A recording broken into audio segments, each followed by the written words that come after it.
मैं 20 साल की खूबसूरत लड़की, पापा की मौत के बाद ठेला पे फल बेचा करती थी। एक 25 साल का नौजवान लड़का हर रोज मेरी दुकान पर आता और मुझसे एक संतरा खरीद कर ले जाता।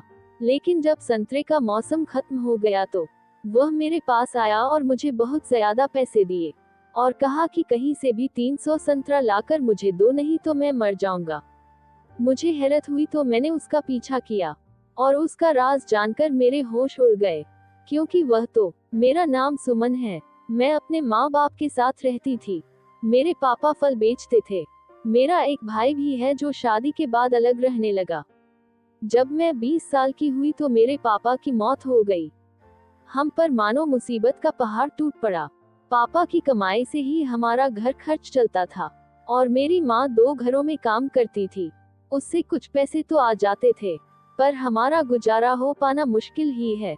मैंने अपनी माँ से कहा कि माँ, आज से मैं फल बेचा करूंगी, पर उस वक्त तक कोई भी औरत इस तरह का काम नहीं किया करती थी। मेरी बात से मेरी माँ सोच में पड़ गई, पर मैंने माँ को समझाया कि अब जब भाई हमारी जिम्मेदारी नहीं ले रहे हैं तो मुझे ही काम करना पड़ेगा। पड़ोस के यादव चाचा के साथ मैं पहली बार फल लेने गई और वहां से ढेर सारे फल लेकर आए और 7:30 बजे अपने ठेले पर फल सजाकर बाजार में जाकर खड़ी हो गई। मुझे बहुत ही अजीब महसूस हो रहा था, क्योंकि बाजार में उस वक्त तक कोई दूसरी औरत सामान नहीं बेचा करती थी। मैं ही पहली लड़की थी जो इस काम की शुरुआत की। लोग मुझसे ताज़ा फल रोज खरीदने आया करते थे। मुझे देखकर और भी औरतें बाजार में अब फल और सब्जी बेचने लगी, जिससे मुझे अब ठीक लगने लगा। ठंड का मौसम भी आ रहा था, तो मैंने आज संतरा खरीदा। जब भी मैं मंडी में फल खरीदने जाती हूँ तो पहले एक खाकर देख लेती हूँ। अगर मुझे उसका स्वाद पसंद आए तभी मैं उसे खरीदती हूँ। इसलिए जो लोग मुझसे फल खरीदते हैं वह वापस मेरे पास फल लेने जरूर आते हैं। मैं आज बाजार में संतरा बेच रही थी तो बहुत लोग आकर मुझसे संतरा खरीद कर ले जा रहे थे। तभी एक महंगी कार से 25 साल का नौजवान उतरा। देखने में काफी अमीर लग रहा था और काफी हैंडसम था। जब मेरी दुकान पर आया तो मैंने पूछा, संतरा चाहिए साहब? उसने अपना सनग्लासेस हटाया और कहा, मुझे एक संतरा दे दो। शायद मैं उसकी बात ठीक से सुन नहीं पाई तो मैं 1 किलो संतरा तौलने लगी। उसने कहा, मुझे 1 किलो नहीं 1 पीस संतरा चाहिए। ये सुनकर मैं उसको देखने लगी। यह मेरी जिंदगी का पहला कस्टमर है जो एक संतरा खरीदने के लिए इतनी महंगी कार लेकर आया है। मुझे लगा शायद कंजूस होगा। जब वह पैसे देने के लिए अपना पर्स निकाला तो मैंने उससे कहा, नहीं साहब, इसके पैसे देने की कोई जरूरत नहीं है। वह मेरी तरफ देखने लगा और अपने पर्स से 200 रुपए का नोट निकाल कर मुझे थमा दिया। मैंने कहा, साहब मेरे पास तो छुट्टे नहीं है, आप मुझे 10 रुपए दे दीजिए। ऐसे भी संतरा 50 रुपए किलो है, एक का क्या दाम लूं? उसने कहा, बाकी तुम रख लो। ये कहकर वह अपनी कार में बैठ गया और वहां से चला गया। जब तक वह दुकान पे था मैं सांस लेना ही भूल गई थी। ये कैसा हवा का झोंका था जो मेरी जिंदगी में आया और चला गया। घर वापस जाने के बाद भी मैं उसी के बारे में सोचती रही। उसकी व्हाइट कार और ब्लैक जैकेट और 200 रुपए में एक संतरा खरीदना। अगले दिन मैं फिर से संतरा बेच रही थी तो अचानक फिर से वह नौजवान मेरे सामने आकर खड़ा हो गया। आज वह ब्लू कार में और व्हाइट जैकेट पहनकर आया हुआ था। मैं उसकी तरफ हैरत भरी निगाहों से देखने लगी। उसने कहा, मुझे एक संतरा दे दो। मैंने उसे एक संतरा दिया और कहा, आज पैसे देने की जरूरत नहीं है। वह फिर से मुझे देखने लगा और 200 रुपए देकर एक संतरा लेकर महंगी गाड़ी में चला गया। आसपास ढेर सारी संतरे की दुकान थी, पर वह मेरे पास ही अब रोज रोज आकर एक संतरा लेकर जाता और 200 रुपए देकर जाता। मुझे बहुत हैरत होती, लेकिन मैं रोज अब संतरा खरीदने लगी, क्योंकि मुझे पता था कि वह मुझसे संतरा लेने आएगा। पूरा ठंड का मौसम ऐसे ही बीतने लगा। एक दिन मैंने मंडी में देखा संतरा बहुत कम हो चुका है। मैंने एक दुकानदार से पूछा तो उन्होंने कहा कि मौसम का आखिरी संतरा है। मैं उस 25 साल के नौजवान के बारे में सोचने लगी, जो रोज रोज मेरी दुकान में आकर एक संतरा खरीद कर ले जाता है। मैंने कई बार पूछा कि दूसरा फल लोगे, पर उसने कोई और फल लेने से मना कर दिया। उस दिन मंडी से घर लौटकर मैंने 4 किलो संतरा फ्रिज में अलग से रख दिया। जब वह नौजवान बाजार में आया तो मुझसे संतरा मांगने लगा। मैंने उनसे कहा, साहब बाजार में संतरा अब कम हो गया है, संतरे का मौसम अब चला गया है। ये सुनते ही उसके चेहरे पर एक अजीब सा डर नजर आया। अपने मन में कुछ बड़बड़ाने लगा जो मेरी समझ से बाहर था। काफी घबराया हुआ दिख रहा था और एक संतरा लेकर पैसे देकर वहां से चला गया। और आज मंडी में संतरा कहीं भी नहीं था। जब मैं एक दुकानदार से पूछी तो कहा, अब संतरा नहीं आएगा, तुम दूसरे फल ले लो। आज सारे दूसरे फल लेकर आई थी और फ्रिज से मैंने एक संतरा भी निकाल लिया था। मुझे लगा शायद वह नौजवान फिर से आए और वही हुआ। मेरी दुकान पर जब उसने देखा कि संतरा नहीं है तो उसकी आंखें खुली की खुली रह गई। मेरी तरफ देखकर उसने कहा, संतरा। मैंने कहा, साहब संतरे का मौसम अब खत्म हो गया है, पर मैंने आपके लिए संतरा बचा रखा है। आप कल भी आना, कुछ दिन तो आपका गुजारा हो जाएगा, लेकिन उसके बाद फिर संतरा खत्म हो जाएगा और फिर 8 माह बाद ही संतरा मिल पाएगा। आज मुझे उसने 200 की जगह 400 दिए, पर मैंने लेने से मना कर दिया, पर उसने जबरदस्ती मुझे पैसे देकर संतरा लिया और काफी डरता हुआ अपनी कार के पास चला गया। जब मैं घर आई तो मेरी माँ ने पूछा, तुम इतने सारे संतरे खरीद कर फ्रिज में क्यों रखी हो? मैंने अपनी माँ को सारी बातें बता दी। वो भी काफी हैरत में पड़ गई। माँ ने कहा, तो उसने तुम्हें 401 संतरे का दिया, अजीब पागल आदमी है। मैं रोज उसके लिए फ्रिज से एक संतरा निकाल कर ले जाती और उसे देती। जब मेरे पास आखिरी 6 संतरे बचे थे तो मैंने उनसे कहा कि मेरे पास अब 6 ही संतरा बचा हुआ है, उसके बाद मैं आपको संतरा नहीं दे पाऊंगी। ये सुनकर वह घबरा गया और मुझे ढेर सारे पैसे निकाल कर दे दिया और कहा, तुम कहीं से भी मेरे लिए 300 संतरे लेकर आओ, नहीं तो मैं मर जाऊंगा। घबराया घबराया हुआ वह वहां से तुरंत ही निकल गया। मैंने जब अपनी माँ से यह बात बताई तो उन्हें तो मानो यकीन ही नहीं हो रहा था। मैंने अपनी माँ से कह दिया कि क्या आप एक दिन मेरी दुकान संभाल सकती हो, मुझे कुछ जरूरी काम करन है। अगले दिन मेरी माँ भी मेरे साथ दुकान पे आई। जब वह आदमी आया तो मैंने उसे एक संतरा दिया और कहा, और 5 दिन का संतरा बचा है, मैं आपके लिए संतरा खरीदने की कोशिश कर रही हूँ। वह घबराया हुआ अपने ख्यालों में खो गया। मैं देखना चाहती थी वह संतरा का क्या करता है।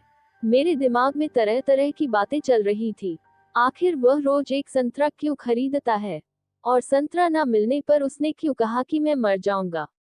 मुझे कुछ भी समझ में नहीं आ रहा था। इसी वजह से मैंने उसका पीछा करने का फैसला किया। मैंने अपनी माँ से कहा कि माँ, तुम दुकान संभाल लेना, और मैं चुपके से जाकर उसकी गाड़ी की पिछली सीट पे छुप गई। वह इतना डरा और घबराया हुआ था कि उसे पता ही नहीं चला कि उसकी गाड़ी में कोई और छुपा हुआ है। वह गाड़ी चलाकर सीधे रेलवे स्टेशन पहुंचा। जब उतरने लगा जल्दी से मैं भी उतर गई और पीछे छुप गई। मैंने देखा वह ट्रेन पकड़ने के लिए रेलवे स्टेशन के अंदर जा रहा था, तो मैं भी उसके पीछे पीछे रेलवे स्टेशन जाने लगी। जब उसने ट्रेन पकड़ी तो मैं भी उसकी बोगी में चढ़ गई और एक जगह पर छुप गई। वह स्टेशन पर उतरा तो मैं भी उसके पीछे पीछे उतरी। वहां से वह चलता हुआ एक पुराने से मंदिर में पहुंचा। मंदिर में जाकर वह किसी साधु से मिला और उन्हें वह संतरा दे दिया और जमीन पर ही लेट गया और अपनी आंखें बंद कर ली। साधु संतरा को लेकर कुछ पढ़ने लगा और उसके बाद उसने एक इंजेक्शन निकाला और संतरे के अंदर उसने इंजेक्शन लगा दिया। उसके बाद उसने उस नौजवान को उठने को कहा और संतरा देकर कुछ बोला। वह नौजवान संतरा का छिलका निकालकर उसे खाने लगा। अब वह बिल्कुल ठीक लग रहा था। उसने गुरुदेव को धन्यवाद किया और वहां से निकलने लगा, पर मुझे कुछ भी समझ में नहीं आया आखिर माजरा क्या है। वह तो वहां से चला गया, पर मैं उस मंदिर में ही छुपी रही। तभी वहां एक औरत पिंक साड़ी पहन कर आई और साधु बाबा से कुछ बातें करने लगी और उन्हें कुछ पैसे दिए। मैंने उन लोगों की बातें सुन ली थी।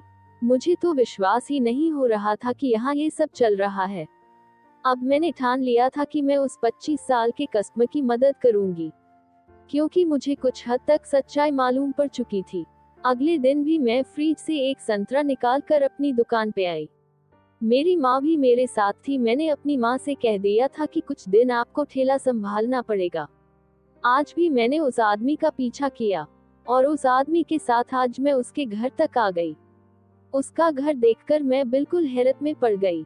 वह बहुत अमीर इंसान है, उसके पास ढेर सारी कार थी। उसका बंगला बहुत बड़ा था।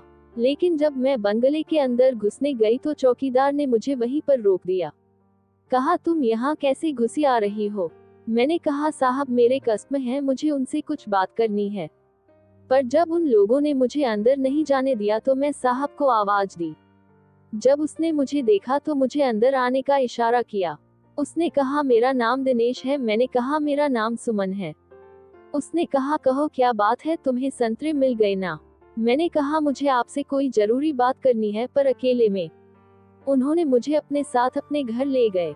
घर के अंदर का नजारा देखकर मेरी आंखें फटी की फटी रह गई। बहुत ही आलीशान घर था। वह मुझे सीधे अपने बेडरूम में ले गए। बेडरूम देखा तो मेरे होश उड़ गए। वह जैसे ही बेडरूम का दरवाजा बंद किया तो अचानक मेरे दिल की धड़कन तेज हो गई। जब उसने कहा, क्या जरूरी बात करनी है बताओ, तो मैंने कहा कि बैठकर बातें करते हैं। वह अपने बेड पर बैठ गए और मैं नीचे बैठने लगी। वह तुरंत ही मेरा हाथ पकड़ा और कहा, तुम मेरे साथ बेड पर ही बैठो, नीचे क्यों बैठ रही हो? मैंने कहा, मुझे लगता है आपके साथ कुछ धोखा हो रहा है और आपको मुझ पर विश्वास करना पड़ेगा और मुझे सारी बातें बतानी पड़ेगी। उसने कहा, मेरी माँ की मौत के बाद मेरे पिता ने दूसरी शादी कर ली थी और सौतेली माँ को लेकर घर पर आ गए थे। पर कुछ ही सालों में मेरे पिता को मालूम चल गया कि मेरी सौतेली माँ बस पैसे के लिए उनसे शादी की है, तो उन्होंने उसे घर से निकाल दिया। 8 महीने पहले मेरे पिता की मौत हो गई है तो सारा कारोबार उन्होंने मेरे नाम कर दिया है। लेकिन अचानक ही मेरे कारोबार में बहुत नुकसान होने लगा। मैं बहुत परेशान हूँ तो मैं हमारे खानदान के बाबा के पास गया। मेरे पिता ने बताया था कि जब उन्होंने कारोबार शुरू किया था तब उन्हें बहुत नुकसान हो रहा था।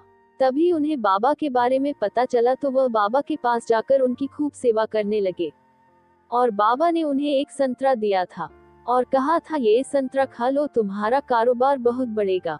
लेकिन कहा कि अगर तुमने संतरा खाया तो कारोबार तो बढ़ेगा, लेकिन उसके बदले में तुम्हें एक बड़ी कीमत चुकानी पड़ेगी। इसीलिए संतरा को तभी खाना जब सच में तुम्हें महसूस कि तुम्हें इसकी जरूरत है। मेरे पिता का कारोबार में इतना नुकसान हो चुका था कि हम सड़क पर आने वाले थे और मजबूरन ही मेरे बाबा ने एक दिन वह संतरा खा लिया। उसके बाद से ही मेरे पिता का कारोबार धीरे धीरे सही होने लगा और मेरी माँ धीरे धीरे बीमार होने लगी और एक दिन मेरी माँ की मौत हो गई। शायद यही वह कीमत थी जिसके बारे में बाबा बात कर रहे थे। और जब मेरे कारोबार में नुकसान हुआ तो मैं भी दौड़ा दौड़ा बाबा के पास गया। बाबा ने भी मुझे एक संतरा दिया और कहा, इसे खा लोगी तो तुम्हारा कारोबार चलेगा, लेकिन इसके बदले में तुम्हें एक भारी कीमत चुकानी पड़ेगी। पर मैंने उनकी बात को इग्नोर किया और वह संतरा खा लिया। मेरा कारोबार तो धीरे धीरे बढ़ने लगा, लेकिन अब मैं मर रहा हूँ। जब मुझे पता चला कि मैं मरने वाला हूँ तो मैं बाबा के पास गया और उनके सामने हाथ जोड़ा कि मेरी जिंदगी बख्श दे। उन्होंने मुझसे कहा कि रोज एक संतरा लेकर मेरे पास आ जाना। जब तक तुम रोज मेरे पास एक संतरा लेकर आओगे तब तक तुम जीवित रहोगे, लेकिन उसके बाद तुम्हारी मौत हो जाएगी। इसीलिए तुम्हें रोज कहीं ना कहीं से एक संतरा लेकर आना ही पड़ेगा। दिनेश ने मुझसे कहा, अब तुम भी समझ रही हो ना मैं तुमसे क्यों संतरा मांग रहा हूँ? मैंने कहा, क्या तुम्हारे पास कोई तुम्हारी सौतेली माँ की तस्वीर है? मेरा सवाल सुनकर वह हैरत में पड़ गया, लेकिन उसने मुझे एक तस्वीर दिखाई। मैंने कहा कि एक दिन मैंने तुम्हारा पीछा किया था और मैं उस मंदिर तक पहुंच गई थी जहां बाबा ने तुम्हें संतरा खिलाया था। ये बात सुनकर वह मेरी ओर देखने लगा और कहा, लेकिन क्यों? मैंने कहा, मैं देखना चाहती थी कि तुम संतरे का क्या करते हो और उसके बिना तुम कैसे मर जाओगे। तुम्हारे जाने के बाद भी मैं उस मंदिर में ही छुपी रही। उसके बाद मैं अपना मोबाइल निकाली और उसे एक वीडियो दिखाई, जिसे देखकर उसकी आंखें खुली की खुली रह गई। मैंने जो बताया उसे सुनकर तो उसके होश उड़ गए।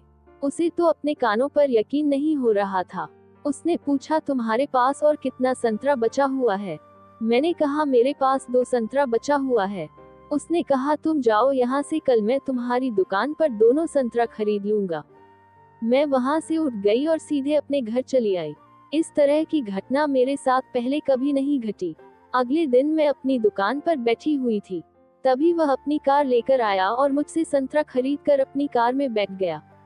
आज भी माँ साथ थी तो मैं भी उसके साथ कार की पहली सीट पर बैठ गई। वह उस मंदिर के बाबा के पास पहुंच गया और नीचे लेट गया। मैं आज भी छुपकर सब कुछ देख रही थी। तभी बाबा ने इंजेक्शन निकाला और संतरे के अंदर डाल दिया और वह संतरा दिनेश को खाने के लिए दिया। वह संतरा मेरे दिए हुए संतरे से बदल दिया और उसे खाने लगा। जब दिनेश चला गया तो फिर से वह औरत बाबा से मिलने आई और उन्हें पैसे देने लगी और उन्हें कुछ बताने लगी। लेकिन अचानक ही वहां पुलिस आ गई और उन दोनों को रंगे हाथों गिरफ्तार कर लिया। तभी दिनेश सामने आ गया। दिनेश ने कहा कि आप दोनों का खेल खत्म हो चुका है और आपका दिया हुआ ये संतरा भी मेरे पास है जो मैं पुलिस को दे रहा हूँ। बाबा और उस औरत की आंखें खुली रह गई। दरअसल उसकी सौतेली माँ और बाबा मिलकर संतरे में इंजेक्शन लगाकर स्लो पॉइजन दे रहे थे और भले ही बाबा को रोज उन्हें एक संतरा लाकर दें, लेकिन स्लो पॉइजन से उसकी एक न एक दिन मौत हो जाएगी और पुलिस को शक भी नहीं होगा। इससे सारी प्रॉपर्टी उसकी सौतेली माँ को मिल जाएगी। कारोबार में नुकसान इस वजह से हो रहा था क्योंकि उसकी माँ ने कंपनी के कुछ लोगों को पैसे देकर खरीद ली थी और अकाउंट में गड़बड़ी करा रही थी। बाबा ने उसके डर का फायदा उठाया और उसे धोखा दे रहा था। उसकी सौतेली माँ ने उसके फैमिली डॉक्टर को भी अपने साथ मिला लिया था और सिर्फ एक डर की वजह से वह अंधविश्वास के जाल में फंस गया था। दिनेश मुझसे बहुत खुश हुआ और उसने अपनी कंपनी में मुझे नौकरी करने को कहा। उसने मुझे काफी अच्छे पैसे ऑफर किया तो मैं खुशी खुशी उसकी कंपनी में जाने लगी। एक दिन उसने मुझे प्रपोज किया। उसने कहा जब वह पहली बार बाजार में संतरा खरीदने गया था तभी उसकी नजर मुझ पर पड़ गई थी। उसे मैं पहली नजर में ही पसंद आ गई थी। यही वजह थी कि वह बार बार मेरी दुकान पर ही संतरा खरीदने आता था। दरअसल मैं भी दिनेश को तभी से मन ही मन पसंद करने लगी थी। शायद इसी वजह से मैंने उसकी मदद करने का फैसला किया था। हम दोनों ने शादी कर ली और शादी के बाद दिनेश ने कहा कि मैं तो चाहता हूँ कि तुम्हारी माँ भी हमारे साथ रहे। मेरा भाई जब देखा कि मेरी शादी अमीर घर में हो गई है तो वह भी पीछे पीछे आए, पर हमने उनसे कोई रिश्ता नहीं रखा क्योंकि जब हमें उनकी जरूरत थी तो उन्होंने पीठ दिखा दी थी। तो दोस्तों, कहानी पसंद आई हो तो लाइक, शेयर और चैनल को सब्सक्राइब जरूर करें। फिर मिलेंगे एक नई कहानी में। धन्यवाद।